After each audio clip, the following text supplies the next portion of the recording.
کوہاٹ کا رخ کریں گے جہاں سردی کی شدت میں اضافہ ہوتے ہی شہریوں نے در آدم خیل کی سوغات چپلی کباب کی دکانوں کا رخ کر لیا ہے۔ اسپیشل کباب کی خاص بات کیا ہے، تفصیلات جان لیتے ہیں اسد نوشاد کی اس رپورٹ۔ اسپیشل مسالوں کا استعمال ذائقے اور لذت میں انتہائی زبردست۔ سردیوں کی انٹری ہوتے ہی درہ آدم خیل کی سوغات چپلی کباب کی دکانوں میں رش بڑھ گیا ہے۔ شہریوں کا یہ کہنا ہے کہ درہ آدم خیل کی سب سے قدیمی دکان ہے اور 4 نسلوں سے ان کے آباء و اجداد بھی اسی دکان پر کباب بناتے تھے۔ لوگ یہاں پہ دور دراز علاقوں سے آتے ہیں اسپیشلی کباب کھانے کے لیے۔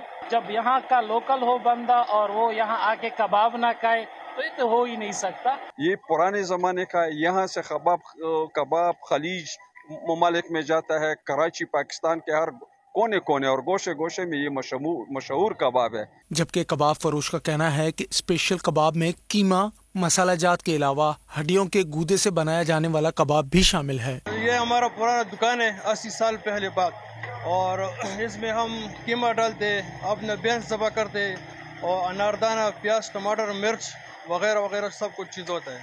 درہ آدم خیل کی یہ سوغات صرف ملک میں ہی نہیں بلکہ خلیجی ممالک میں بھی مشہور ہے۔ اسد نوشاد، بول نیوز، درہ آدم خیل۔ سبسکرائب کریں اور بیل دبائیں تاکہ کوئی خبر رہ نہ جائے۔